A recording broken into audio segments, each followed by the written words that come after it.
Mes chers frères et sœurs en Christ à travers le monde, que Dieu vous bénisse abondamment et puissamment au nom de notre grand et majestueux, superbement excellent, glorieux, magnificent Seigneur et Sauveur Christ Jésus, qui est mort sur la croix volontairement pour nous il y a plus de 2000 ans sur le mont du Calvaire à Golgotha, afin que nous soyons rachetés de la colère à venir, afin que nous passions de la colère de Dieu à l'amour de Dieu, afin que nous passions des ténèbres à l'admirable lumière de Dieu.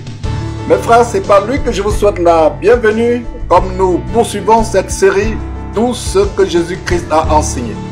C'est une série que nous avons commencé il y a plusieurs jours et nous sommes aujourd'hui à la 4e partie qui va tourner autour de comment nous devons manger la parole de Dieu. À titre d'introduction, nous avons cette grande commission en Matthieu chapitre 28, les derniers versets de Matthieu chapitre 28, cette grande commission que le Seigneur Jésus a donnée à ses apôtres et à ses disciples aujourd'hui que vous et moi nous sommes. Verset 19, qu'est-ce que le Seigneur Jésus leur dit? Allez, faites de toutes les nations des disciples, les baptisant au nom du Père, du Fils et du Saint-Esprit. Le verset 20 dit, et enseignez-leur à observer tout ce que je vous ai prescrit, et voici, je suis avec vous tous les jours jusqu'à la fin du monde. Et comme nous avons vu, cette commission, cette grande commission du Seigneur Jésus-Christ a deux parties. La première partie, c'est aller et faites des nations les disciples, les baptisant au nom du Père, du Fils et du Saint-Esprit. Voilà la première partie de cette commission qui a presque réussi. La première partie de cette commission consistant à faire des nations des disciples. Et nous rendons grâce à Dieu pour tous ces évangélistes qui sont sur le terrain, tous ces prédicateurs qui prêchent la parole de Dieu, qui prêchent Christ à travers le monde, dans les villages, dans les carrefours, dans les métros, dans les trains, les bus et partout ailleurs, que ce soit sur Internet. Donc nous pouvons rendre grâce à Dieu de ce que la première partie de cette commission, faite de toutes les nations des disciples, est en train de s'accomplir. Mais la deuxième partie de cette commission ne s'accomplit pas comme on peut l'observer dans le corps de Christ aujourd'hui. La deuxième partie de cette commission est plus importante. Il s'agit d'enseigner aux disciples à observer tout ce que le Seigneur a prescrit. Voilà la grande commission et la raison pour laquelle nous avons cette série. Nous avons constaté que la deuxième partie de la grande commission de Jésus-Christ, à savoir enseigner aux disciples à observer tout ce que le Seigneur a enseigné, cette deuxième partie n'est pas suffisamment accomplie, surtout dans ce temps de la fin, où les gens sont rebelles à la parole de Dieu, où les gens n'ont plus la crainte de Dieu. Même les chrétiens ont perdu la crainte de Dieu. Et nous avons eu à cœur de faire cette série. Nous sommes à la 4e partie sur 100, parce que nous croyons Dieu d'arriver jusqu'à 100 parties, et même au-delà de 100 parties de cette série, tout ce que Jésus a prescrit. Nous voyons comment, même dans le corps de Christ, les gens n'ont plus l'amour pour la parole de Dieu. Les gens n'ont plus l'amour pour les commandements de Dieu. Et nous devons, en tant que disciples de Jésus-Christ, en tant que prédicateurs de l'évangile, enseigner aux disciples tout ce que Jésus-Christ a prescrit. Et avant de leur enseigner ce que Jésus-Christ a prescrit, avant de leur enseigner à observer, regardez le verset 20, enseignez-leur à observer tout ce que le Seigneur Jésus-Christ a prescrit. Avant d'enseigner aux gens à observer tout ce que le Seigneur Jésus a prescrit, nous devons nous-mêmes, en tant que prédicateurs de l'évangile, pasteurs, apôtres, peu importe le nom que vous vous donnez, nous devons d'abord nous-mêmes observer ces choses et ensuite enseigner aux autres à observer ces choses. L'évangélisation, toute évangélisation qui se limite à faire remplir les églises, soi-disant, à faire remplir les synagogues ou les temples, toute évangélisation qui se limite à faire venir les gens à accepter Jésus-Christ, mais qui ne met pas l'emphase sur comment observer les commandements du Seigneur Jésus-Christ, à observer ce que Jésus-Christ a prescrit. C'est une évangélisation partielle, c'est une évangélisation qui ne produit pas du fruit, parce que la véritable évangélisation doit amener les disciples de Jésus-Christ convertis à produire le fruit dit de la repentance. Donc, une évangélisation qui consiste tout simplement à remplir les temples, à remplir les soi-disant églises, et sans amener les gens à produire le fruit de la repentance, sans amener les gens à véritablement observer ce que le Seigneur Jésus-Christ a prescrit, c'est une évangélisation limitée, c'est une évangélisation partielle, c'est une évangélisation qui ne produit pas les fruits. Donc le but de cette série, c'est d'amener les gens à accomplir la deuxième partie de la commission qui est plus importante, parce que la première partie, c'est faire des nations, faire de toutes les nations les disciples, les baptisant au nom du Père, du Fils et du Saint-Esprit. Mais la deuxième partie de la commission plus importante, c'est enseigner-leur à observer les commandements du Seigneur. C'est dommage aujourd'hui de voir ces églises qui sont plutôt des camps de concentration qui amènent les gens en enfer, des salles d'attente pour l'enfer, des salles d'embarquement pour l'enfer. Et la plupart du temps, comme nous le disons, c'est des morgues évangéliques, parce que une vie en Christ doit être une vie où le disciple de Jésus-Christ applique la parole de Dieu. Un disciple de Jésus-Christ qui n'observe pas ce que Jésus-Christ a prescrit, c'est un disciple qui est mort. C'est pour cela que nous appelons ces camps de concentration des morgues évangéliques. C'est plein de chrétiens qui n'ont pas de vie. Parce que la vie en Christ, c'est l'observation de tout ce que Jésus-Christ a prescrit. Voilà le but de cette série. D'ailleurs, nous avons, en Matthieu chapitre 5, nous avons cette grande recommandation. Et mes frères, ce serait une joie si tout disciple de Jésus-Christ, tout chrétien, avait mémorisé toutes les paroles qui sont sorties de la bouche de Jésus-Christ. Et je disais aux frères Sostel, ce serait bien de faire un tableau où nous recensons toutes les paroles que le Seigneur Jésus-Christ a sorties de sa bouche et reparties par thème. L'argent, les relations maritales, les relations avec les frères, l'église, l'humilité, etc. Recenser toutes les paroles qui sont sorties de la bouche du Seigneur Jésus-Christ et les repartir par thème. D'ailleurs, c'est intéressant de voir comment la plupart des Bibles aujourd'hui ont des paroles de Jésus-Christ en rouge. Et ce serait facile, si vous avez ce genre de Bible où les paroles de Jésus-Christ sont en rouge, ce serait facile de les recenser. Et non seulement nous avons les paroles qui sont sorties de la bouche de Jésus-Christ, nous avons les épîtres à l'église, écrites par l'apôtre Paul, écrites par Pierre, Jean, Jacques, qui sont l'extension des paroles qui sont sorties de la bouche du Seigneur Jésus-Christ. Alors, nous avons en Matthieu chapitre 5, celui donc, verset 19, Matthieu chapitre 5, verset 19, celui donc qui supprimera l'un de ses plus petits commandements et qui enseignera aux hommes à faire de même, sera appelé le plus petit dans le royaume de Dieu. Voilà, regardez ce que le Seigneur Jésus-Christ dit ici. Celui donc qui supprimera l'un des plus petits commandements et qui enseignera aux hommes à faire de même sera appelé le plus petit dans le royaume de Dieu. C'est dommage aujourd'hui de voir des prédicateurs qui suppriment des paroles qui ne les arrangent pas. On dit par exemple que la femme doit s'habiller de manière modeste, de manière pudique, sans montrer ses parties intimes, sans se maquiller comme une prostituée. Et comme ça n'arrange pas ces faux pasteurs qui ont peur de voir leur synagogue se vider, alors ils suppriment ces commandements. Voilà, on dit à la femme qu'elle doit se voiler la tête avant de prier. Et comme ça n'arrange pas ces pasteurs qui ont des temples, des synagogues remplis de chrétiens ou de chrétiennes charnelles, mondaines, ou de chrétiens mondains, alors dire aux sœurs de se voiler la tête, ce serait une disgrâce. Donc, il ne pourra jamais dire aux sœurs de se voiler la tête avant de prier, parce que ces sœurs charnelles qui tiennent dans leur coquetterie fuiront tout simplement ces synagogues. C'est pour ça que ce pasteur, pour maintenir le flot des dîmes, parce que si ces chrétiens s'en vont, il n'y aura plus de dîmes, il n'y aura plus d'offrandes. Donc, voilà comment des personnes se compromettent pour leurs avantages pécuniaires, pour leurs calculs mathématiques, pour leurs intérêts égoïstes. Voilà comment ils frelatent, ils édulcorent la parole de Dieu, ils la frelatent, ils suppriment les commandements de Dieu. Et qu'est-ce que le Seigneur Jésus-Christ dit ici? Celui donc qui supprimera l'un de ses plus petits commandements et qui enseignera aux hommes à faire de même. Donc, non seulement il supprime, il vous dit, non, ça c'est l'apôtre Paul qui a parlé. Jésus n'a jamais dit à la femme de prier et se couvrir la tête. Ça c'est l'apôtre Paul. Ils oublient que l'apôtre Paul parlait inspiré par l'Esprit de Christ, par le Saint-Esprit. C'est par le Saint-Esprit, l'Esprit du Christ Jésus, que l'apôtre Paul parlait.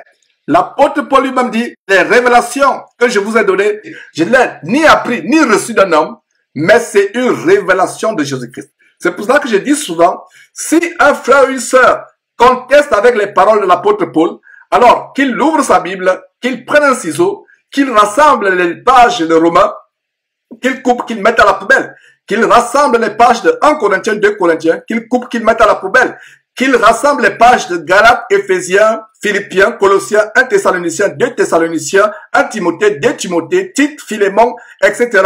Tite, Hébreu, qu'il coupe, qu'il mette à la poubelle. Voilà, il y a des gens rebelles à la parole de Dieu, ils vont vous dire, je ne suis pas disciple de l'apôtre Paul, je suis disciple de Jésus-Christ. Quel chrétien égaré, quel chrétien corrompu d'entendement.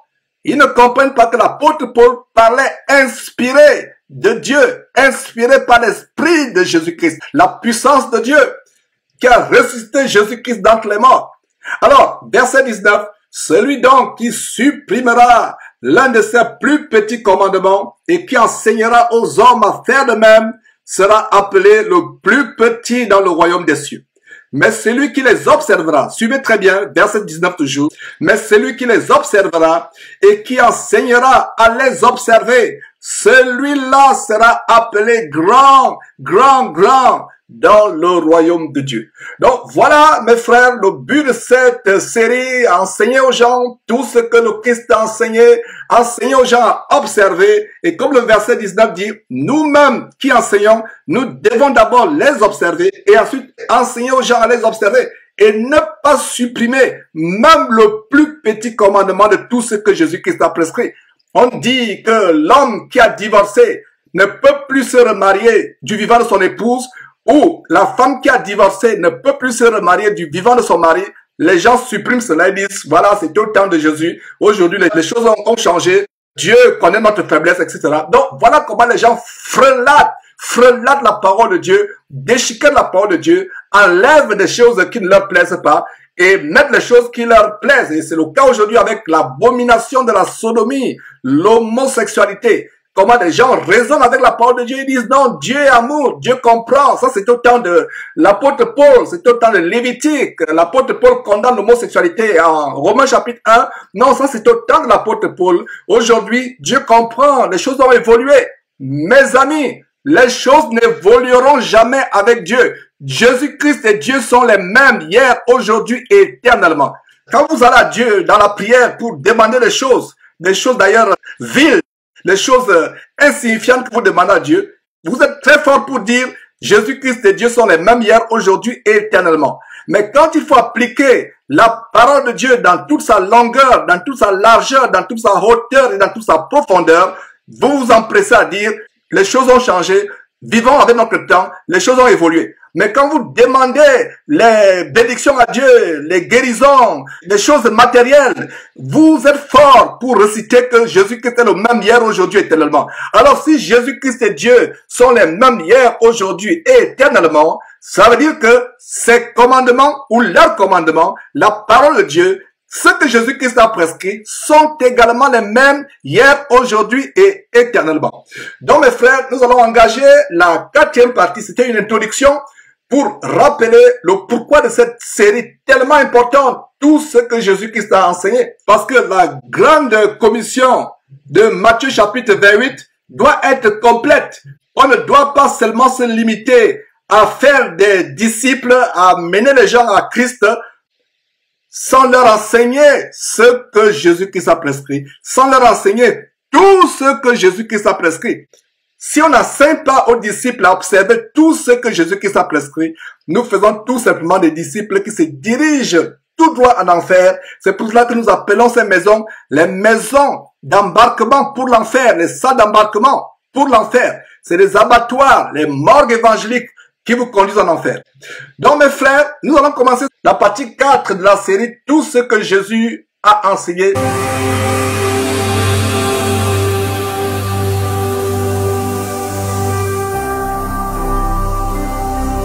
Jésus-Christ TV,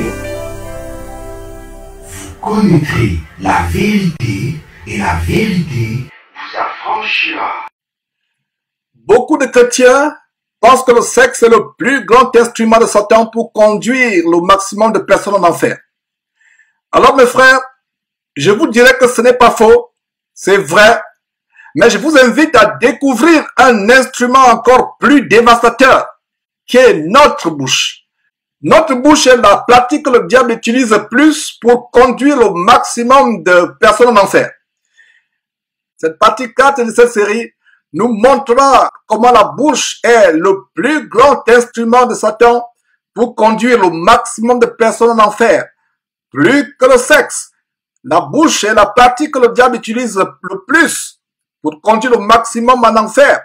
Et par l'usage de notre langue, vous avez par exemple Jacques chapitre 3 à partir du verset 3 qui nous parle de notre bouche. Et nous voyons ceci, si nous mettons le mort dans la bouche, si nous mettons le mort dans la bouche des chevaux, pour qu'ils nous obéissent, nous dirigeons aussi leur corps tout entier. Verset 4.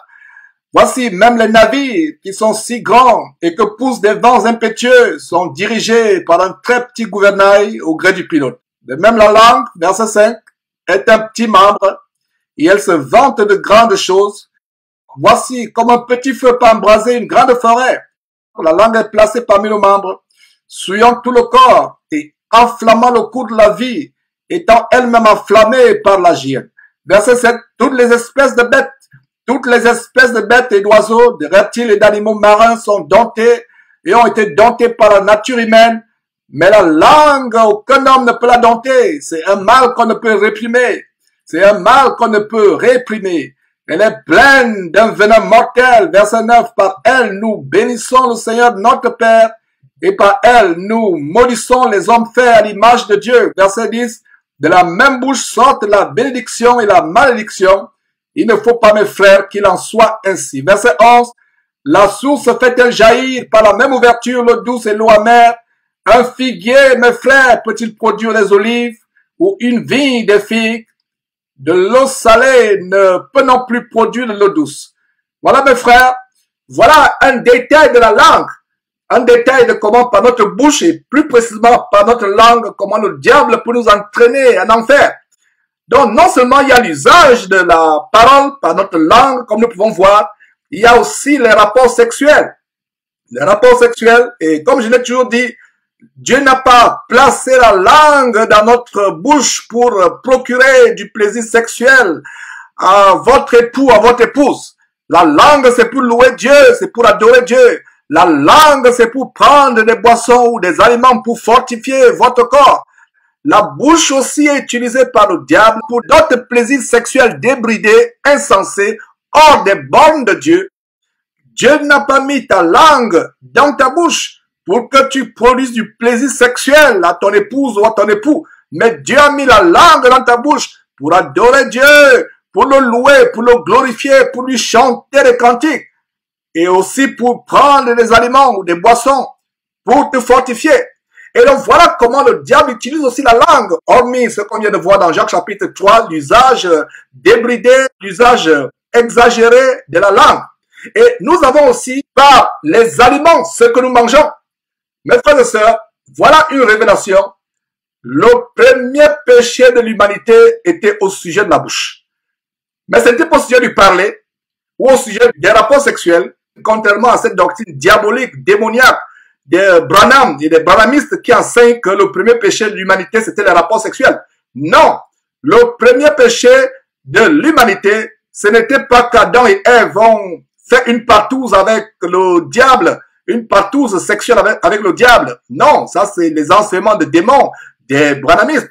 Le premier péché de l'humanité était au sujet de la bouche, au sujet du manger. Et c'est l'objet de cet enseignement. L'objet de cet enseignement qui nous montre comment le premier péché de l'humanité était au sujet de la bouche. Dans 1 Corinthiens chapitre 15, versets 45 à 46, on voit un détail tellement important par rapport au premier homme tiré de la terre et le second homme tiré du ciel, qui est venu du ciel. Et nous voyons le premier homme tiré de la terre qui est Adam et le second homme qui est tiré du ciel. Lisons à partir du verset 45. C'est pourquoi il a écrit: le premier homme Adam devint une âme vivante, le dernier Adam est devenu un esprit vivifiant.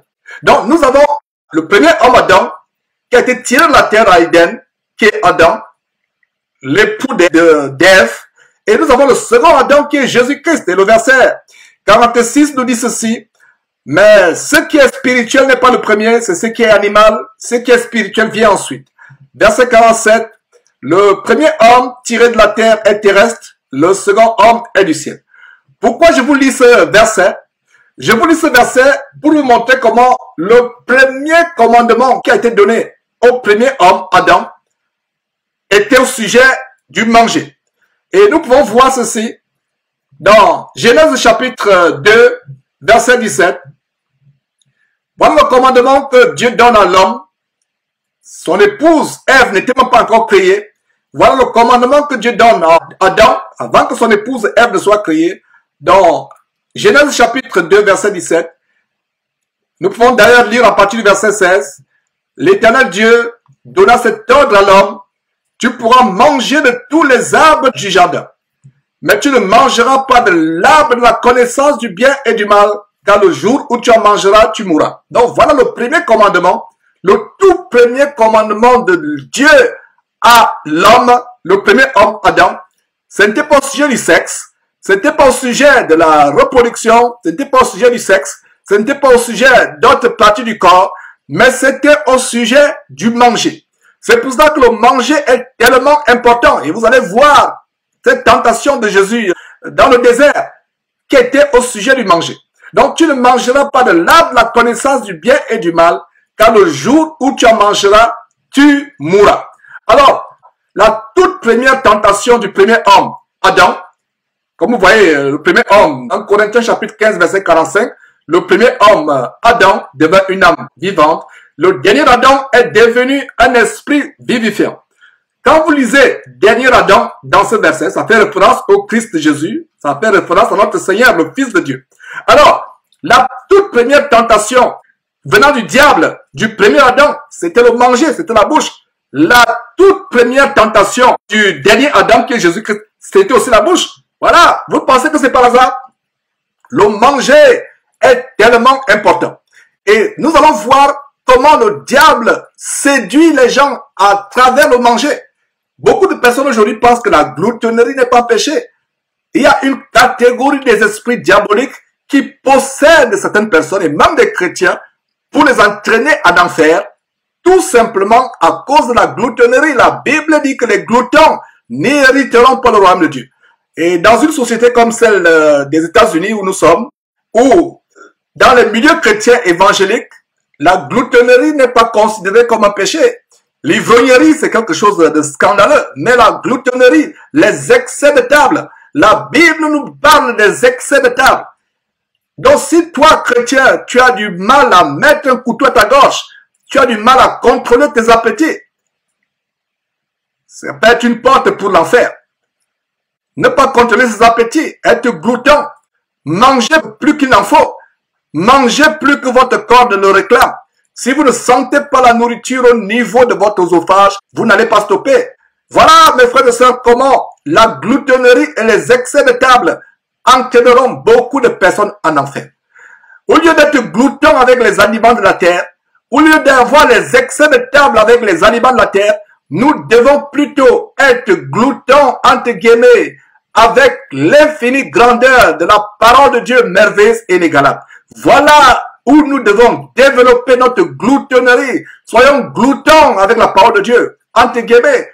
Faisons des excès de table, parce que les excès de table avec la parole de Dieu nous conduiront au ciel, alors que les excès de table avec la nourriture périssable terrestre nous conduira où? Nous conduira en enfer. Donc, voilà comment le premier homme, Adam, a eu comme première tentation venant du diable le manger. Et le dernier Adam, Jésus-Christ, a eu aussi comme première tentation venant du diable, quoi? Le manger, la bouche. Voilà. Regardez comme ce petit membre, la bouche, comment ce petit membre peut être dévastateur. Non seulement par l'usage de la langue, en ce qui concerne la parole, les paroles qui sortent de votre bouche, non seulement l'usage de la bouche, de la langue, pour procurer du plaisir sexuel, des choses abominables que les gens font avec leur bouche, et non seulement cela, ce qui fait l'objet de cette partie aujourd'hui, comment la bouche, la langue, au travers du manger, peut être une grande porte pour l'enfer. Alors, le premier homme, Adam, fut confronté à la toute première tentation venant du diable, par sa bouche, le mangeait. Le dernier Adam, venu du ciel, Jésus-Christ, a eu comme première tentation venant du diable, a eu sa bouche. Allons dans Genèse chapitre 3 pour voir comment cette tentation s'est passée. Voilà. Genèse chapitre 3 verset 1, le serpent était le plus rusé de tous les animaux des champs que l'Éternel Dieu avait fait. Il dit à la femme, Dieu a-t-il réellement dit, vous ne mangerez pas de tous les arbres du jardin? La femme répondit au serpent, nous mangeons du fruit des arbres du jardin, mais quant au fruit qui est au milieu du jardin, Dieu a dit, vous n'en mangerez point et vous n'y toucherez point, de peur que vous ne mouriez. Quand vous voyez la réponse de la femme au verset 3, qu'est-ce que vous remarquez? Réalisons le verset 3. Mais quant au fruit de l'arbre qui est au milieu du jardin, Dieu a dit, vous n'en mangerez point et vous n'y toucherez point, de peur que vous ne mouriez. Mes frères, est-ce que Dieu a parlé de ne pas toucher de l'arbre de la connaissance du bien et du mal? Voilà comment la femme ajoute à la parole de Dieu. C'est la même chose qui se passe aujourd'hui. C'est pour cela qu'il est interdit à la femme d'enseigner la parole de Dieu. Voilà la première erreur. Et en lisant ce verset, vous comprenez pourquoi Dieu interdit à la femme d'enseigner la parole de Dieu dans 1 Corinthiens chapitre 14 ou dans 1 Timothée chapitre 2 ou alors dans Apocalypse chapitre 2 verset 20. Voilà la femme qui ajoute au commandement de Dieu. Dieu n'avait pas parlé de toucher. Dieu s'était limité à ne pas manger. Mes frères, ne lisez pas vite la Bible. Ne lisez pas vite la parole de Dieu. Attardez-vous. Regardez le commandement. Genèse chapitre 2 verset 17. Qu'est-ce que nous voyons? Le commandement de Dieu. Voyons le commandement qui est sorti de la bouche de Dieu. Tu ne mangeras pas de l'arbre de la connaissance du bien et du mal, car le jour où tu en mangeras, tu mourras. Où voyez-vous la mention, le commandement au sujet de toucher? Dieu n'a pas interdit de toucher. Dieu a tout simplement dit, tu ne mangeras pas de l'arbre de la connaissance du bien et du mal. Mais voilà comment la femme, dont la conscience a été amorcée par le diable, ajoute ce que Dieu n'a pas dit. Elle ajoute au commandement de Dieu. Regarde le verset 3. Mais quant au fruit de l'arbre qui est au milieu du jardin, Dieu a dit, vous n'en mangerez point et vous n'y toucherez point, de peur que vous ne mourrez. Dieu n'a même pas parlé du fruit. Dieu a dit, tu ne mangeras pas de l'arbre. Donc, la femme ajoute deux choses. Elle ajoute le fruit. Elle ajoute, n'y toucherez pas. Dieu n'a pas parlé de fruit de l'arbre. Dieu n'a pas parlé de toucher ou de ne pas toucher l'arbre. Dieu se limite à dire, tu ne mangeras pas de l'arbre de la connaissance du bien et du mal. Donc, il n'y a pas de fruit. Qu'est-ce qu'on peut manger de l'arbre? Nous pouvons manger le fruit de l'arbre. Nous pouvons manger les feuilles de l'arbre. Nous pouvons manger l'écorce de l'arbre. Nous pouvons manger le sirop de l'arbre. Il y a un sirop qui est tellement célèbre au Canada, aux États-Unis, le sirop d'érable que les gens prennent au petit déjeuner avec les pancakes qui sont les crêpes américaines. Ils prennent les pancakes au petit déjeuner avec le sirop d'érable. C'est un sirop qui est tiré de l'arbre, comme une sorte de sève comestible. Donc, Dieu n'a pas parlé de fruits. Dieu a parlé, tu ne mangeras pas de l'arbre. Ça veut dire que tu ne mangeras pas de tout ce qui sort de cet arbre, que ce soit son écorce, que ce soit ses herbes.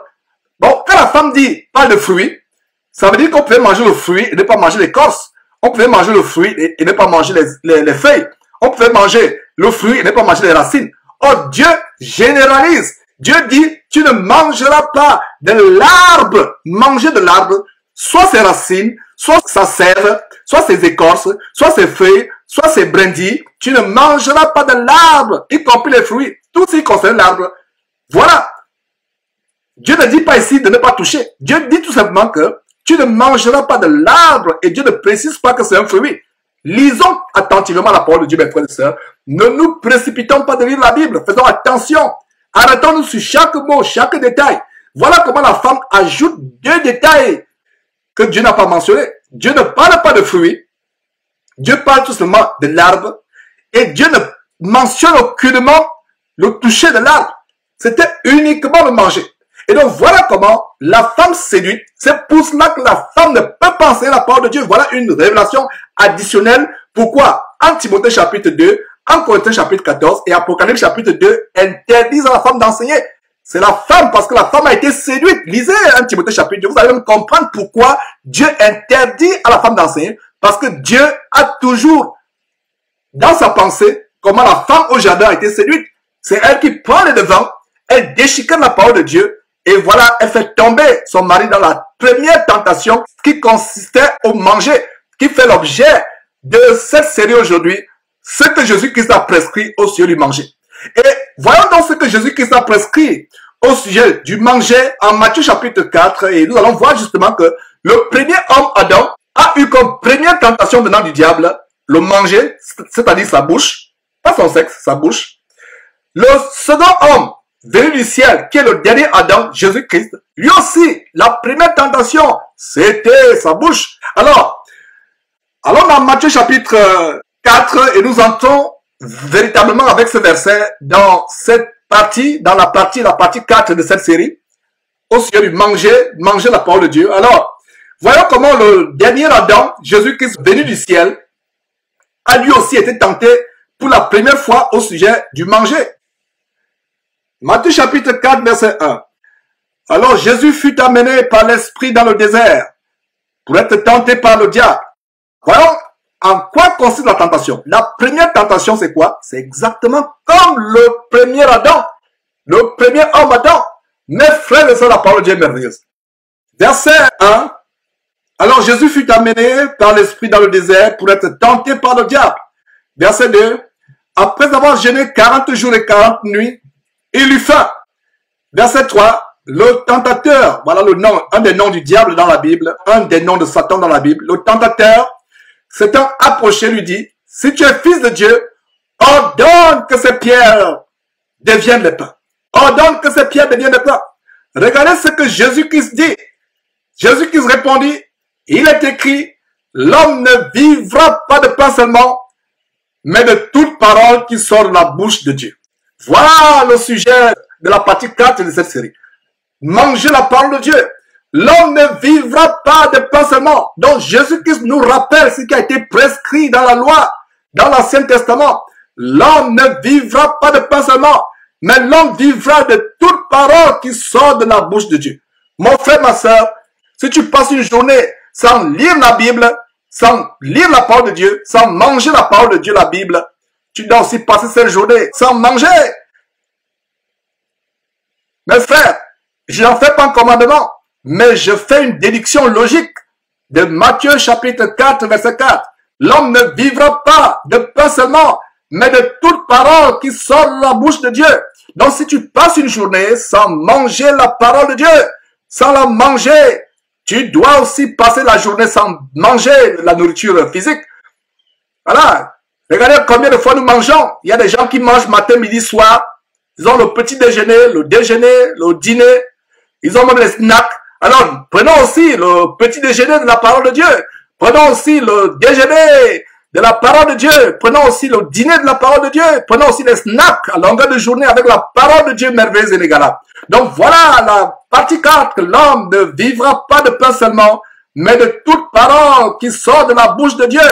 Voilà la tentation de Jésus-Christ, la toute première tentation de Jésus-Christ. La parole de Dieu dit que Jésus-Christ a été tenté comme nous en toutes choses, mais sans commettre de péché. Donc, parmi les multitudes de tentations auxquelles il a été confronté, voilà la toute première tentation de Jésus-Christ qui est similaire à la toute première tentation du premier homme, Adam. Parce que Jésus-Christ, c'est le dernier Adam. N'oubliez pas cela, sur la base de 1 Corinthiens chapitre 15, versets 45 et 46. Voilà. Le premier Adam, tenté avec sa bouche au sujet du manger. Le premier homme, Adam, tenté au sujet du manger, au sujet de la bouche. Le dernier Adam, première tentation, c'est aussi la bouche. Le premier Adam, tenté au niveau de la bouche. La première tentation, la bouche, le manger. Le dernier Adam, Jésus-Christ, première tentation, la bouche, le manger.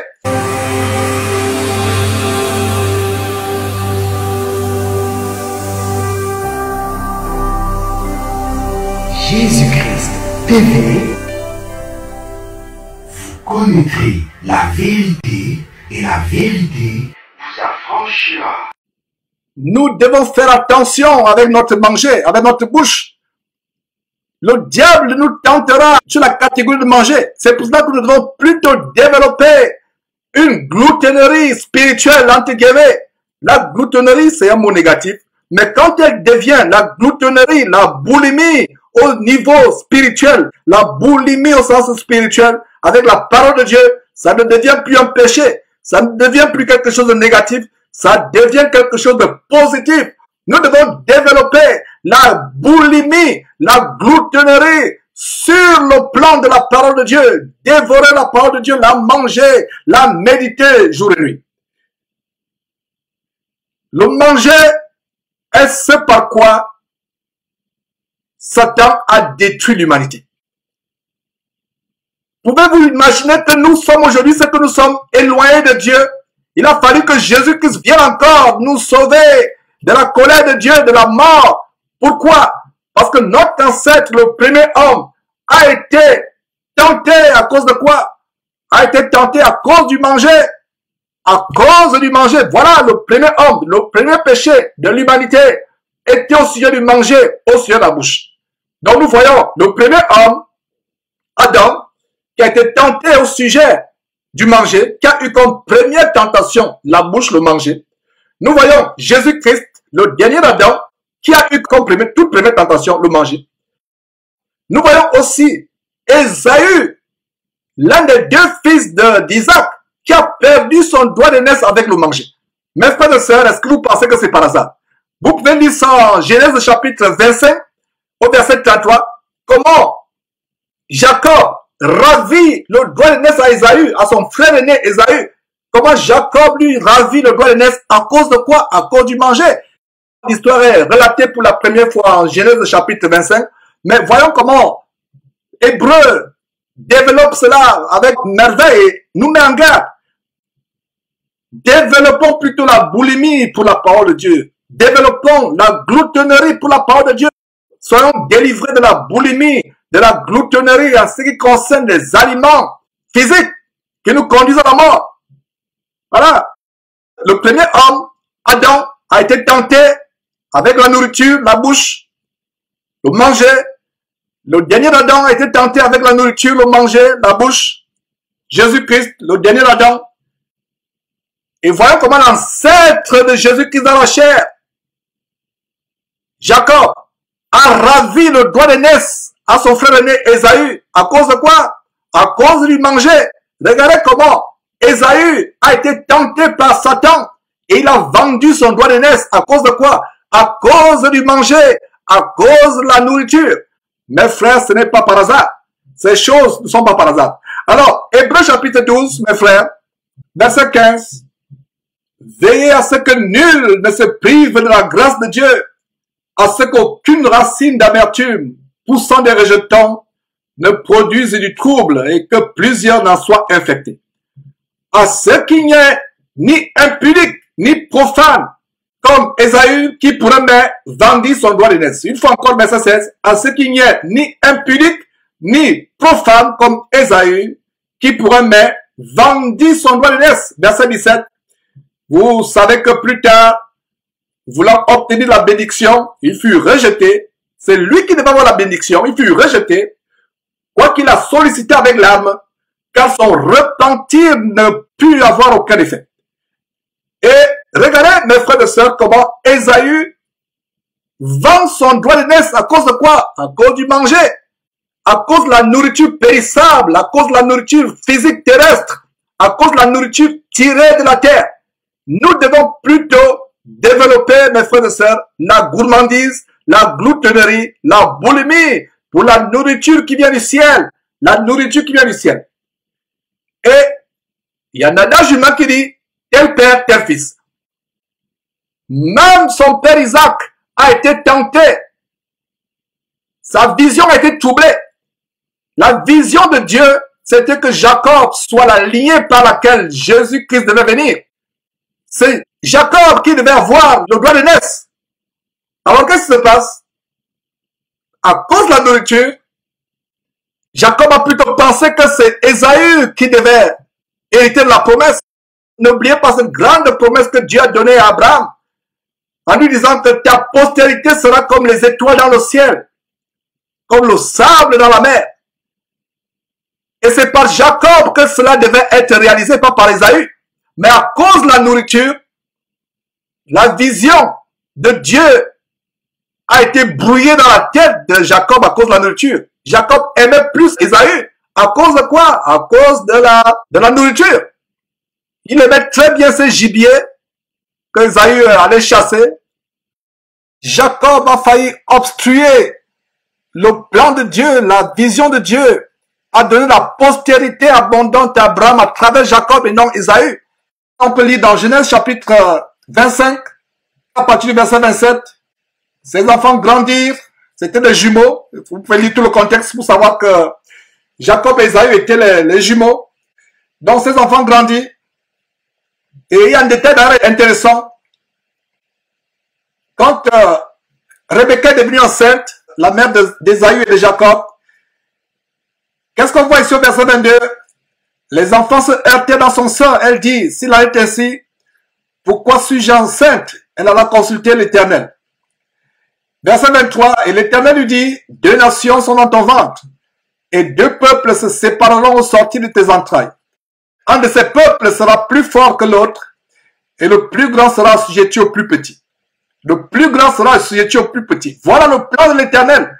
Le plan de l'Éternel était que le plus petit, Jacob, soit plus grand que l'aîné. Voilà le plan de Dieu.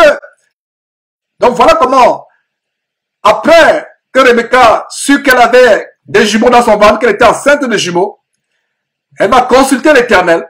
Et regardez le verset 23, qu'est-ce que l'Éternel lui dit? Et l'Éternel lui dit, deux nations sont dans ton ventre, et deux peuples se sépareront au sortir de tes entrailles. Un de ces peuples sera plus fort que l'autre, et le plus grand sera assujetti au plus petit. Donc Ésaü, l'aîné, devait être assujetti au plus petit, Jacob. Donc Jacob devait être celui qui a le droit d'aînesse. Alors voyons ce qui se passe au verset 24. Le jour de l'accouchement, verset 24. Le jour où Rebecca devait accoucher, s'accomplir. Et voici, il y avait deux jumeaux dans son ventre. Le premier sortit entièrement roux. Ça c'est, voilà, l'aîné. Le premier sortit entièrement roux, comme le manteau de poil, et on lui donna le nom d'Ésaü. Verset 26. Ensuite sortit son petit frère, dont la main tenait le talon d'Ésaü. Voilà, la main de Jacob tient le talon d'Ésaü. Voilà la matérialisation de la promesse de Dieu, que le plus grand sera assujetti au plus petit. Malgré le fait que Jacob est sorti en deuxième position et était le petit frère, mais il tenait le talon d'Ésaü, le talon de son grand frère, pour dire, hey, malgré le fait que c'est toi qui es sorti en première position, je te tiens le talon, c'est moi qui serai le chef. Voilà comment l'enfant depuis le ventre accomplissait déjà la promesse de Dieu en tenant le talon du grand frère Ésaü qui est sorti en première position. Verset 26. Ensuite sortit son frère dont la main tenait le talon d'Ésaü et on lui donna le nom de Jacob.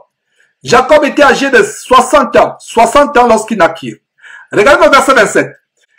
Et vous allez comprendre pourquoi j'ai ouvert cette parenthèse. Ses enfants grandirent. Ésaü devint un habile chasseur, un homme des champs. Mais Jacob fut un homme tranquille qui restait sous les tentes. Regardez le verset 28.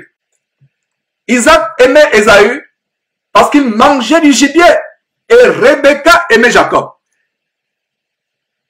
La Bible nous donne la raison pour laquelle Ésaü était aimé par Isaac. La Bible nous donne la raison pour laquelle Isaac aimait Ésaü. Pourquoi? Parce qu'il mangeait du gibier. Mangeait du gibier, la nourriture. Et vous allez voir comment la vision de Dieu a failli être obstruée à cause de l'amour qu'Isaac avait pour la nourriture. Ce n'est donc pas étonnant qu'Ésaü lui-même, comme l'adage dit, tel père, tel fils, lui-même a vendu son droit d'aînesse. À cause de quoi? À cause de la nourriture. La Bible donne la raison pour laquelle Isaac aimait Ésaü. À cause de quoi? À cause du gibier. Ce verset dit, Rebecca aimait Jacob. Point. Ce verset ne donne pas la raison pour laquelle Rebecca aimait Jacob. Mais nous pouvons tirer une inférence, une déduction par rapport au verset 23. Le verset 23 nous montre comment l'Éternel dit à Rebecca que le plus petit sera plus grand que l'aîné. Voilà ma compréhension de pourquoi, au verset 28, Rebecca aimait Jacob. Parce que Rebecca savait la promesse de Dieu au sujet de Jacob. Parce que Rebecca avait consulté Dieu au verset 22. Au verset 22, elle alla consulter l'Éternel. Mes frères et sœurs, faisons attention quand nous lisons la Bible. Ne nous empressons pas, lisons attentivement, attardons-nous sur tous les détails. Donc voilà comment au verset 28, la Bible nous donne le détail de comment Isaac aimait Ésaü. Parce qu'il faisait quoi? Parce qu'il mangeait le gibier. Parce qu'il mangeait le gibier. Et vous voyez comment, au temps de l'accomplissement de la promesse, comment Jacob devait être l'aîné, recevoir la bénédiction, comment la vision de Jacob a été presque brouillée à cause du manger.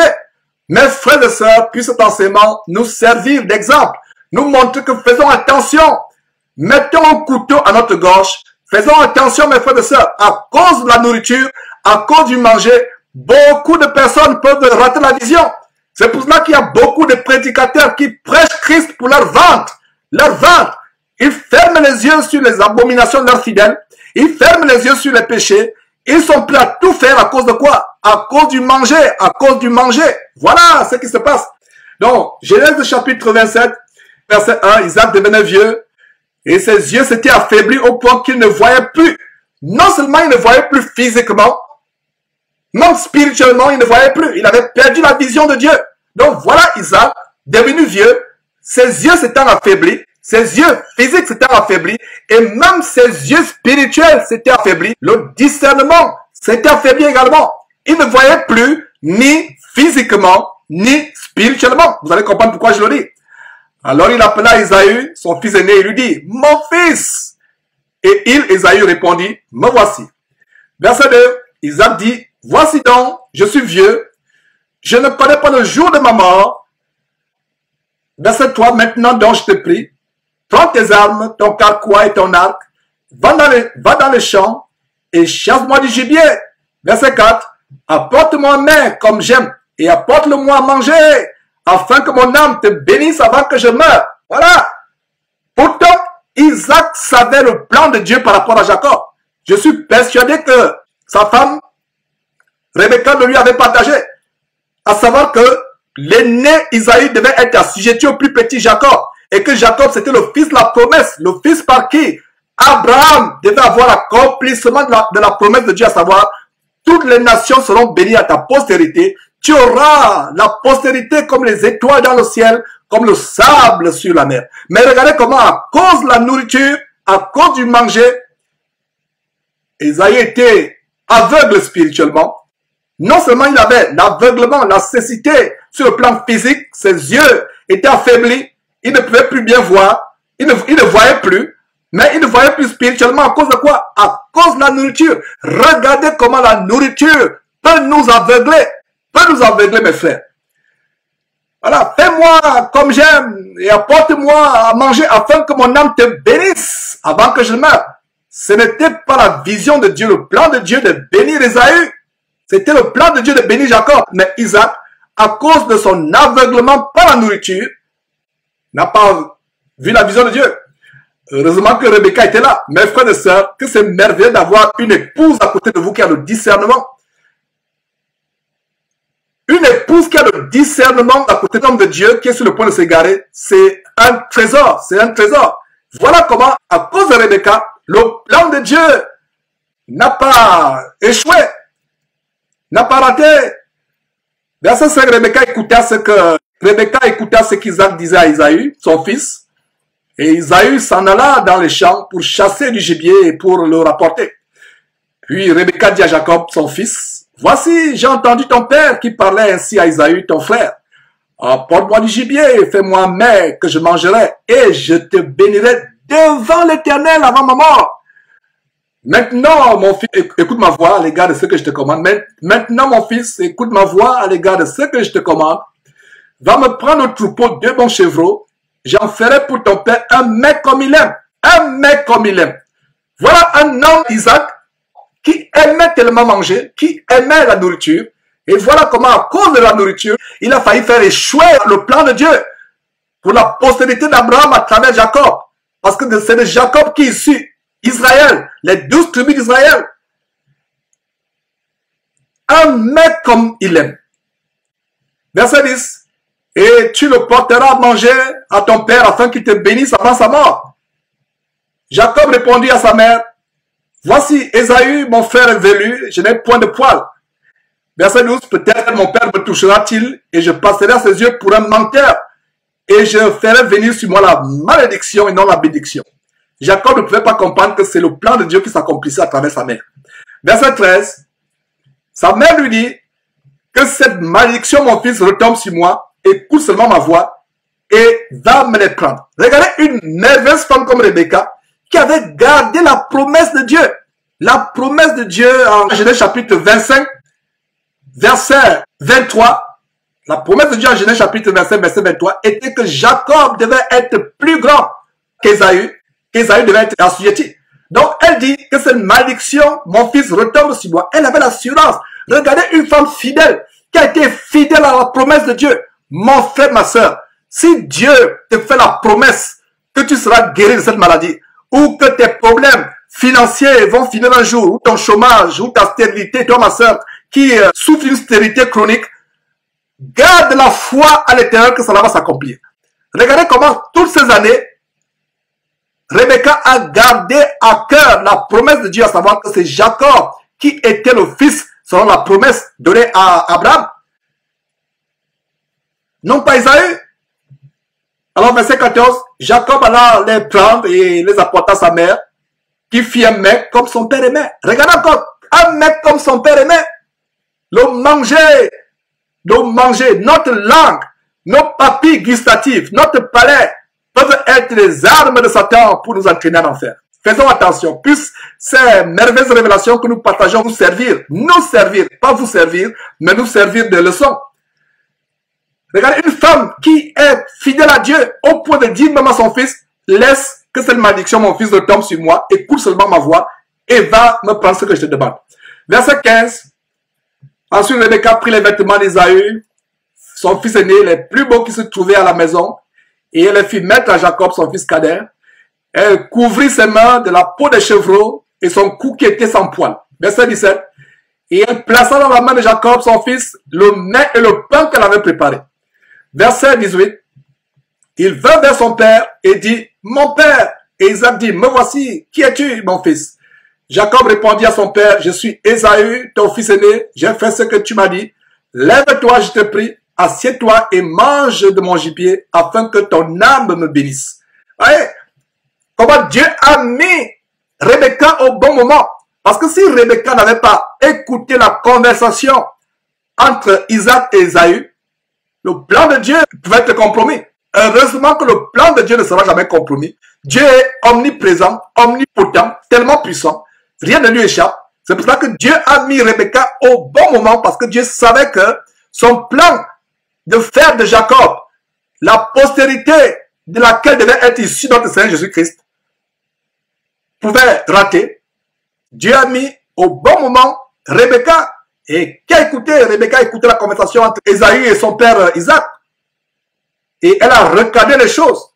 Et voilà comment la vision et le plan de Dieu n'ont pas raté. Verset 20. Isaac dit à son fils, et quoi? Tu en as déjà trouvé, mon fils? Et Jacob répondit, c'est que l'Éternel, ton Dieu, l'a fait venir vers moi. L'a fait venir devant moi. Voilà. Et ce n'est pas faux. C'est que l'Éternel, ton Dieu, l'a fait venir devant moi. C'est l'Éternel Dieu qui avait mis la révélation dans le cœur de Rebecca d'apporter plutôt de bons chevreaux. Donc ce n'est pas faux. C'est que l'Éternel, ton Dieu, l'a fait venir devant moi. Ce n'est pas de sa propre initiative que Jacob a eu à cœur d'apporter 2 chevreaux, de préparer 2 chevreaux comme son père aime. Mais cela, c'est l'Éternel à travers Rebecca qui a fait venir les 2 chevreaux, qui a fait que ce repas soit présenté à son père Isaac. Verset 21, Isaac dit à Jacob, approche donc et que je te touche, mon fils, pour savoir si tu es mon fils Isaïe ou non. Malgré cela, Isaac était sur ses gardes. Isaac était sur ses gardes. Isaac se disait, mais il y a quelque chose qui ne marche pas. Il faut que je sois tellement prudent. Donc approche-toi et que je te touche, mon fils, pour savoir si tu es mon fils Ésaü ou non. Vous voyez comment l'amour qu'Isaac avait à l'égard d'Ésaü, à cause de quoi? À cause de la nourriture. Et il s'assure qu'il dit, approche, il faut que je te touche, parce que c'était tellement sérieux. La bénédiction qu'Isaac devait donner à son descendant, c'était tellement sérieux. C'est pour ça qu'il dit, viens, qu'on n'abuse pas de ma faiblesse, de ma vue, viens que je vérifie. Verset 22, Jacob s'approcha d'Isaac, son père, qui le toucha, et dit, la voix est la voix de Jacob, mais les mains sont les mains d'Isaü. Verset 23, il ne le reconnut pas, parce que ses mains étaient velues, comme les mains d'Isaü, son frère. Regardez, malgré le fait qu'Isaac, le père Isaac, a reconnu la voix de Jacob, Dieu a touché son cœur à travers la mise en scène, la peau de bête dont il s'était revêtu. Pourtant, il avait réalisé que la voix était la voix de Jacob. Mais le plan de Dieu est allé de l'avant. Verset 23, Isaac ne le reconnut pas parce que ses mains étaient velues, comme les mains d'Isaü, son frère, et il le bénit. Verset 24, il dit, c'est toi qui es mon fils Isaü. Et Jacob répondit, c'est moi. Verset 25, Isaac dit, sers-moi et que je mange du gibier de mon fils, afin que mon âme te bénisse. Toujours la nourriture, mes frères et sœurs. La première tentation de l'histoire de l'humanité, c'était au sujet de la bouche mangée. Avec le premier homme, Adam. La première tentation du dernier Adam, Jésus-Christ, c'était le manger. L'ancêtre de Jésus-Christ dans la chair, Isaac, a été tenté sur le manger. Donc Satan est passé par l'amour de la nourriture, le goût de la nourriture. L'amour de la nourriture, Satan est passé pour brouiller le plan de Dieu. Heureusement que la bonne épouse Rebecca était alerte spirituellement. Elle a gardé à cœur la promesse de Dieu. Et Dieu l'a utilisé pour éviter que le plan de salut de l'humanité rate. Ouais. Premier homme Adam, tenté par la nourriture, première tentation. Le dernier Adam, Jésus-Christ, tenté, première tentation, la nourriture. Isaac, tenté par la nourriture, il a failli faire échouer le plan de Dieu.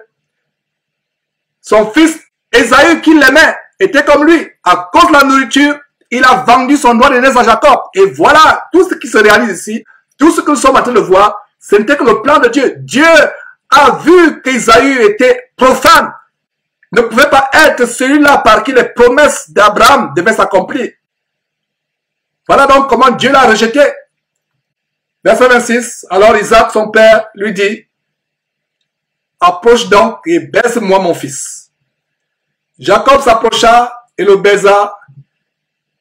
Isaac sentit l'odeur de ses vêtements, puis il le bénit et il dit, voici l'odeur de mon fils est comme l'odeur d'un champ que l'Éternel a béni.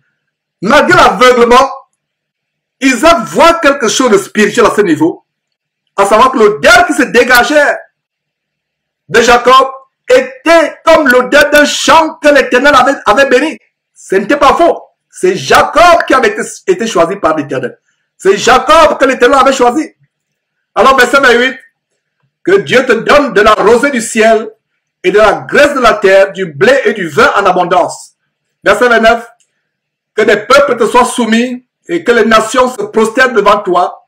Sois le maître de tes frères. Voilà, sois le maître de tes frères et que les fils de ta mère se prosternent devant toi. Maudit soit quiconque te maudira et béni soit quiconque te bénira. Verset 30, Isaac avait fini de bénir Jacob et Jacob avait à peine quitté son père Isaac qu'Ésaü, son frère, revint de la chasse. Verset 31, il fit aussi un mets qu'il porta à son père et dit à son père, que mon père se lève et mange du gibier de son fils afin que ton âme me bénisse. Verset 32, Isaac, son père, lui dit, qui es-tu? Et il répondit, je suis ton fils aîné, Ésaü. Verset 33, Isaac fut saisi d'une violente émotion et il dit, qui est donc qui a chassé du gibier et me l'a apporté? J'ai mangé de tout avant que tu vinsses et j'ai béni. Aussi sera-t-il béni. Donc, la bénédiction était finale. Isaac ne pouvait plus se rétracter. Alors, verset 34, lorsqu'Ésaü entendit les paroles de son père, il poussa de forts cris, plein d'amertume, Et il dit à son père, bénis-moi aussi mon père, bénis-moi aussi mon père. Verset 35. Isaac dit, ton frère est venu avec ruse et il a enlevé ta bénédiction. Ta bénédiction. Verset 36. Isaïe dit, est-ce parce qu'on l'appelait du nom de Jacob qui m'a supplanté 2 fois? Il a enlevé mon droit d'aînesse et voici maintenant, il vient d'enlever ma bénédiction et il dit, n'as-tu point réservé de bénédiction pour moi? Voilà. Donc, mes frères, vous pouvez lire toute l'histoire. C'est merveilleux de lire ces choses. C'est de ce que parle Hébreu. Quand Hébreu dit, Hébreu chapitre 12, verset 15, veillez à ce que nul ne se prive de la grâce de Dieu, à ce qu'aucune racine d'amertume poussant des rejetons ne produise du trouble et que plusieurs n'en soient infectés. Verset 16, à ce qu'il n'y ait ni impudique ni profane comme Ésaü qui promet vendit son droit d'aînesse. Verset 17, vous savez que plus tard, voulant obtenir la bénédiction, il fut rejeté, quoiqu'il la sollicita avec larmes, car son repentir ne put avoir aucun effet. Regardez comment la parole de Dieu s'accorde, s'ajuste comme les mains d'une chaîne. Voilà l'histoire qu'on vient de lire dans Genèse chapitre 27. Il sollicita avec larmes, il se repentit, pleura, mais c'était trop tard. Et il y a un détail au verset 16. À ce qu'il n'y ait aucun, ni impudique. Impudique, c'est quelqu'un qui est un débauché sexuel. Chaque fois que vous voyez impudique ou fornication, impudicité ou fornication dans la Bible, ça fait référence à la débauche sexuelle. Et regardez comment la débauche sexuelle est mise côte à côte avec le caractère profane. Et pourquoi ils ont été profanes? À cause de la nourriture. Et ma compréhension de ce verset, c'est que quelqu'un dont la tête est tellement aveuglée par la nourriture, une personne qui est tellement gloutonne ou boulimique, qui ne peut pas contrôler ses appétits, n'est pas différent d'un impudique. Sinon ces 2 versets ne viendraient pas. Sinon ces 2 traits de caractère ne seraient pas dans un seul verset. Verset 16, à ce qu'il n'y ait ni impudique, c'est-à-dire ni débauché sexuel, ni profane comme Ésaü. Et en quoi Ésaü a été profane? À cause de la nourriture, à cause de l'amour pour la nourriture, pour un mets, il vendit son droit d'aînesse.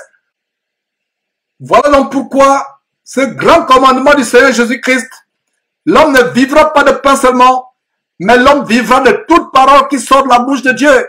Voilà pourquoi ce commandement est tellement important. Nous devons tout faire pour nous préoccuper du pain qui vient, non pas de la terre. L'homme ne vivra pas de pain seulement. Aujourd'hui, les gens vivent seulement pour le pain. Tout c'est le pain, tout c'est la nourriture. Quand on dit l'homme ne vivra pas de pain seulement, il s'agit de tout ce qui est terrestre, la nourriture de la terre. Et nous voyons comment le dernier Adam, Jésus-Christ, contrairement au premier Adam qui a été tenté et s'est laissé amorcer et s'est laissé avoir par le manger par la nourriture, le dernier Adam, Jésus-Christ, sort la parole de Dieu pour terrasser l'ennemi, le diable. La Bible ne dit-elle pas en Éphésiens chapitre 6 que la parole de Dieu c'est l'épée de l'esprit? Nous devons brandir l'épée de l'esprit pour terrasser le diable quand il vient avec les pensées de tentation. Et quand Jésus dit, ici en Matthieu chapitre 4 verset 4, il est écrit. Jésus citait tout simplement Deutéronome chapitre 8 verset 3. Et dans Deutéronome chapitre 8 verset 3, qu'est-ce que nous voyons? L'Éternel t'a humilié, il t'a fait souffrir de la faim, il t'a nourri de la manne que tu ne connaissais pas et que n'avaient pas connu tes pères, afin que tu apprennes que l'homme ne vit pas de pain seulement, mais que l'homme vit de tout ce qui sort de la bouche de l'Éternel. Quand le peuple d'Israël, les enfants de Jacob, dont nous venons de parler, Jacob par qui la promesse d'une postérité abondante devait être donnée à Abraham, voilà, mes frères et sœurs, comment les enfants de Jacob, quand ils traversaient le désert, ils ont regretté les viandes, les oignons, tout ce qu'ils mangeaient en Égypte. Ils ont commencé à murmurer dans le désert, ils ont demandé la nourriture à Dieu, ils murmuraient, ils ont oublié les miracles que Dieu a fait, comment Dieu a fendu la mer rouge, et comment Dieu les a fait traverser à sec sans qu'une goutte ne tombe sur l'un d'eux. Mes frères, voilà comment ils ont été endurcis, oubliant les promesses, oubliant les miracles qu'ils ont expérimentés, comment ils ont été délivrés de la main de Pharaon. Ils ont été délivrés puissamment. Avant cela même, Dieu les a protégés à travers les 10 plaies qui ont été infligées aux Égyptiens. Malgré ces merveilles, malgré ces prodiges, ces miracles, ils ont murmuré. Et justement, dans Deutéronome, l'Éternel leur rappelle que vous avez mangé le pain qui vient du ciel, la manne, afin que vous compreniez que l'homme ne vit pas seulement de la nourriture terrestre physique, mais que la véritable nourriture de l'homme, c'est celle qui vient de la bouche de l'Éternel. Donc voilà ce que Jésus-Christ cite à Satan. Il lui rappelle. C'est pour cela que c'est important de lire la parole de Dieu. J'ai eu une conversation avec un frère du côté de l'Europe qui me disait qu'il a des problèmes à contrôler les mauvaises pensées qui assaillent constamment son intelligence. Et je lui ai fait comprendre que chaque fois que vous avez des pensées qui vous assaillent, comprenez que derrière toute pensée se cache une personne. Les personnes ne sont pas seulement physiques. Il y a aussi les personnes invisibles. Les personnes ne sont pas seulement physiques. Il y a aussi les personnes spirituelles. Donc, derrière toute pensée se cache une personne. Surtout des pensées qui vous assaillent. Alors, chaque fois qu'une pensée négative vous assaille, renvoyez cette pensée avec un bon verset biblique, un verset approprié. C'est pour cela que vous devez beaucoup lire la parole de Dieu, de telle manière que quand une mauvaise pensée assaille votre intelligence, vous la repoussez avec un verset approprié. Il ne s'agit pas pour vous d'avoir une liste de versets avec lesquels vous vous baladez. Dès qu'il y a une pensée qui arrive, vous chassez cette pensée avec ce verset. Non. Il est question d'avoir la parole de Dieu dans votre intelligence. La Bible dit en Josué chapitre 1 verset 8 que ce livre, la loi, ne s'éloigne point de ta bouche, médite-le jour et nuit, afin d'agir fidèlement selon tout ce qui est écrit. Nous devons méditer la parole de Dieu chaque jour, afin que dès que vient une tentation, une mauvaise pensée, nous la repoussons, nous la chassons avec cette parole, une parole appropriée. Et regardez comment Jésus-Christ, qui connaissait la parole de Dieu, chasse cette tentation de Satan avec Deutéronome chapitre 8 verset 3. L'homme ne vivra pas de pain seulement, mais de toute parole qui sort de la bouche de Dieu. Voilà ce qui fait le sujet de la 4e partie de cette merveilleuse série, tout ce que Jésus a enseigné. Jésus nous enseigne que ce n'est pas seulement le pain physique qui nous nourrit. Ne vivons pas à cause du pain. Ne vivons pas pour le pain physique. Ne vivons pas pour les choses périssables. Vivons pour le vrai pain qui vient du ciel. Voilà. Je peux aussi dire ça en Luc chapitre 4 verset 4. L'homme ne vivra pas de pain seulement, mais l'homme vivra de toute parole qui sort de la bouche de Dieu. Nous voyons en Jean chapitre 6 en détail. Jean chapitre 6, verset 50. Et Jésus-Christ est en train de reprendre l'histoire que je vous ai lue en Deutéronome chapitre 8. Qu'est-ce que Jésus leur dit en Jean chapitre 6, verset 47 et 48? En vérité, moi Jésus vous le dis, celui qui croit en moi a la vie éternelle, je suis le pain de vie. Voilà, quand Jésus dit au diable, l'homme ne vivra pas de pain seulement, mais de toute parole qui sort de la bouche de Dieu. Voilà le pain de vie. Jésus-Christ est le pain de vie. Apocalypse chapitre 19 verset 13 dit que Jésus-Christ, son nom c'est la parole de Dieu. Apocalypse chapitre 19 verset 13 dit que le nom de Jésus-Christ, son nom c'est la parole de Dieu. Jésus-Christ est la parole. C'est la parole que nous devons manger. Jean chapitre 6 verset 48. Je suis le pain de vie. Et qu'est-ce que nous voyons? Verset 49. Jésus reprend le chapitre qu'il a cité à Satan en Matthieu chapitre 4 verset 4. Vos pères ont mangé la manne dans le désert et ils sont morts. C'est ici le pain qui descend du ciel afin que celui qui en mange ne meure point. Mon frère, ma soeur, si tu manges la parole de Dieu, la véritable parole de Dieu, Jésus-Christ, la parole de Dieu, tu la manges chaque jour, matin, midi, soir, avec différents snacks, tu développes une boulimie, une gloutonnerie pour la parole de Dieu, pour Jésus-Christ qui est le pain de vie. Tu ne mourras jamais si et seulement si tu digères bien cette parole de Dieu, en la mettant en pratique, en vivant selon les commandements du Seigneur Jésus-Christ. Tu ne mourras jamais. Verset 51, il reprend. Je suis le pain vivant qui est descendu du ciel. Si quelqu'un mange de ce pain, il vivra éternellement. Et le pain que je donnerai, c'est ma chair que je donnerai pour la vie du monde. Et vous pouvez voir par la suite comment les Juifs qui avaient des oreilles charnelles, qui avaient un entendement charnel, purement charnel, qui ne pouvaient pas comprendre. C'est pour cela que verset 52, là-dessus, les Juifs disputant entre eux, disant, comment peut-il nous donner sa chair à manger? Les Juifs ne pouvaient pas comprendre. Ils ne pouvaient pas comprendre. C'est la même chose quand Jésus parle à Nicodème, qui était pourtant docteur de la loi, tellement instruit dans la loi, Nicodème.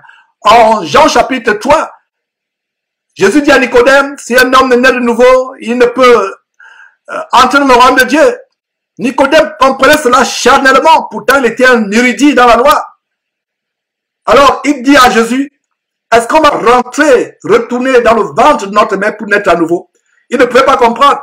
1 Corinthiens chapitre 2, verset 14 dit ceci, mais l'homme animal ne reçoit pas les choses de l'Esprit de Dieu, car elles sont une folie pour lui, et il ne peut les comprendre parce que c'est spirituellement qu'on en juge. Ces Juifs qui disputaient avec Jésus-Christ ici en Jean chapitre 6, verset 52, ne pouvaient pas comprendre ces choses. Ils les comprenaient charnellement avec les oreilles charnelles. Jésus dit, verset 53, Jésus leur dit, en vérité, je vous le dis, si vous ne mangez la chair du Fils de l'homme, et si vous ne buvez son sang, vous n'avez point la vie en vous-même. Verset 54, celui qui mange ma chair et qui boit mon sang a la vie éternelle, et je le ressusciterai au dernier jour. Voilà, mes frères et sœurs, ce que nous faisons symboliquement quand nous prenons ce que les chrétiens appellent communément la Sainte Seine. Voilà ce que nous faisons symboliquement en mangeant nos pains sans levure ou sans levain, qui symbolise le corps de Jésus-Christ, et en buvant le vin. Voilà ce que nous faisons en mémoire de Jésus-Christ. Mais en réalité, la véritable chair de Jésus-Christ que nous mangeons tous les jours, qui est notre nourriture, c'est la parole de Dieu que nous devons manger. Mon frère, je ne me fatiguerai pas de le dire. Ma sœur, je ne me fatiguerai pas de te le rappeler. Si tu passes une journée sans méditer la parole de Dieu, sans la lire, tu devrais aussi passer une journée, cette journée sans manger ou sans boire la nourriture physique ou la boisson physique. Verset 55. Car ma chair est vraiment une nourriture et mon sang est vraiment un breuvage. Voilà, verset 56. Celui qui mange ma chair et qui boit mon sang demeure en moi et je demeure en lui. Qu'est-ce que cela signifie, manger ma chair pour demeurer en moi? Ça signifie tout simplement observer tout ce que Jésus-Christ a prescrit. Voilà le sujet de cette série, dont la partie 4 aujourd'hui a trait à manger. Manger du corps de Jésus-Christ, c'est manger sa parole, appliquer sa parole. Si vous voulez que Jésus-Christ demeure en nous et que nous demeurons en lui, mangeons sa parole jour et nuit, appliquons sa parole. Et si nous trouvons sa parole difficile à supporter, demandons l'aide à Dieu par son Saint-Esprit. Disons, Seigneur, on a du mal, on manque de faiblesse. Donne-nous la force pour appliquer les commandements du Seigneur Jésus-Christ et tes commandements. Romains chapitre 8, verset 26, ne dit-il pas que l'Esprit de Dieu nous aide dans nos faiblesses? Voilà. Verset 57. Comme le Père qui est vivant m'a envoyé et que je vis par le Père, ainsi celui qui me mange vivra par moi. Celui qui me mange. Comment mange-t-on le Fils de Dieu Jésus-Christ? Nous mangeons le Fils de Dieu en mangeant sa parole. Mangeons la parole de Dieu. Mangeons la parole de Dieu, mes frères et sœurs. Verset 58. C'est ici le pain qui est descendu du ciel. Il n'en est pas comme de vos pères qui ont mangé la manne et qui sont morts. Celui qui mange ce pain vivra éternellement. Celui qui mange Jésus-Christ chaque jour, qui mange la parole de Dieu en la mettant en pratique, en recherchant la sanctification, en recherchant l'intégrité, la droiture, la crainte de l'Éternel, il vivra éternellement. Voilà, mes frères. Et si vous lisez par la suite, ils ont été scandalisés.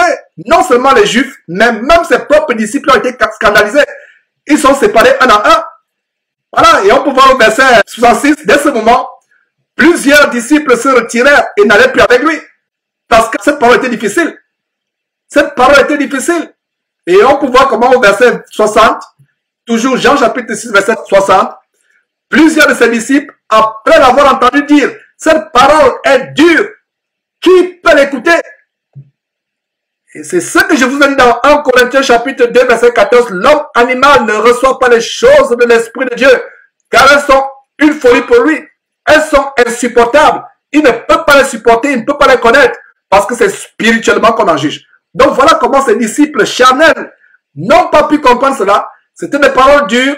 Ils ont été scandalisés. Et au verset 61, Jésus, sachant en lui-même que ses disciples murmuraient à ce sujet, il savait. On n'avait pas besoin de lui révéler quoi que ce soit. Il avait la capacité de savoir ce que les gens pensaient.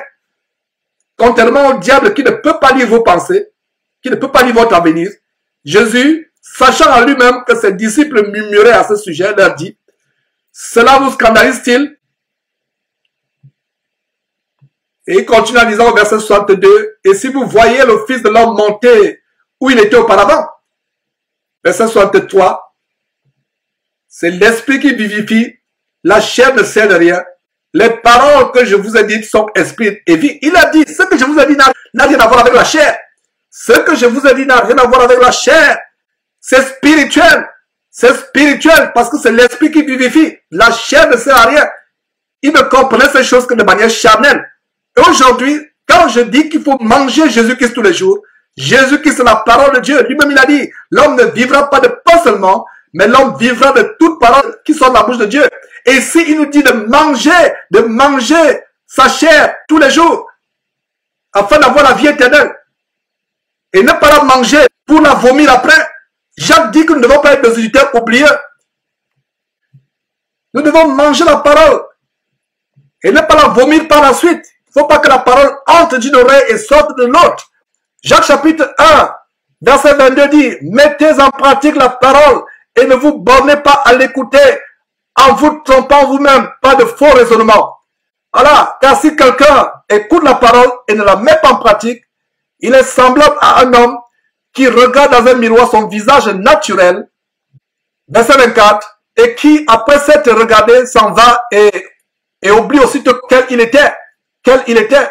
Mais celui qui aura plongé, verset 25, Jacques chapitre 1, verset 25, mais celui qui aura plongé les regards dans la loi parfaite, la loi de la liberté, et qui aura persévéré, n'étant pas un auditeur oublieux, mais se mettant à l'œuvre, celui-là sera heureux dans son activité. Voilà comment nous mangeons la parole de Dieu. Voilà comment nous mangeons la chair de Jésus-Christ, le corps de Jésus-Christ tous les jours. Voilà ce que nous faisons. C'est ça. Et Jésus dit au verset 64, mais il en est parmi vous quelques-uns qui ne croient pas. Car Jésus savait dès le commencement qui étaient ceux qui ne croyaient point et qui était celui qui le livrerait. Il fait allusion ici à Judas.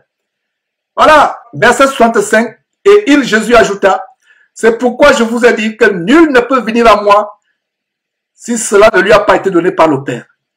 Et vous pouvez donc voir au verset 66, dès ce moment, plusieurs de ses disciples se retirèrent et ils n'allaient plus avec lui. Je peux conclure que ces disciples qui sont retirés de lui étaient ceux qui l'humilièrent le jour de sa crucifixion, étaient ceux qui crachaient sur lui, et étaient ceux qui disaient à Pilate, « Oh, crucifie-le, crucifie-le, crucifie-le » étaient ceux qui le raillaient.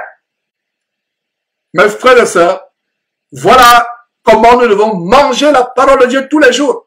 La manger. La parole de Dieu, c'est Jésus-Christ. Pour avoir la vie éternelle, nous devons manger la parole. Ne nous limitons pas dans les nourritures périssables.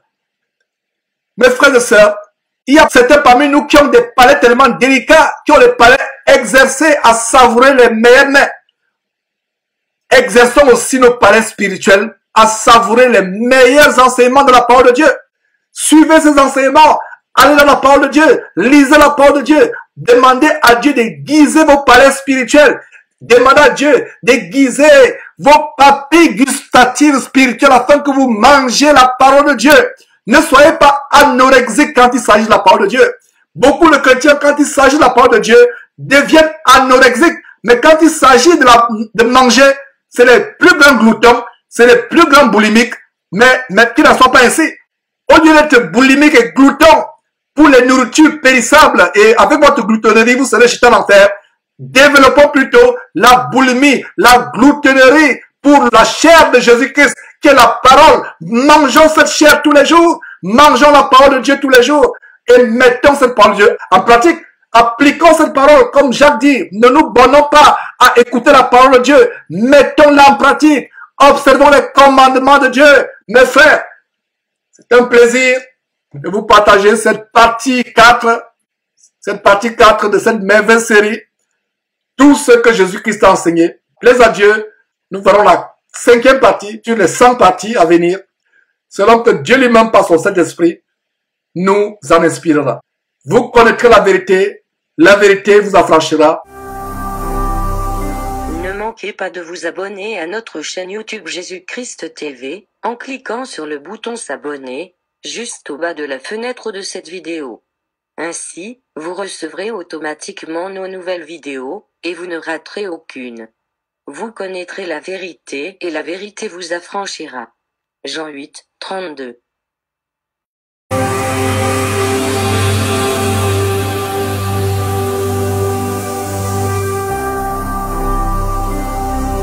Jésus-Christ TV, vous connaîtrez la vérité et la vérité vous affranchira.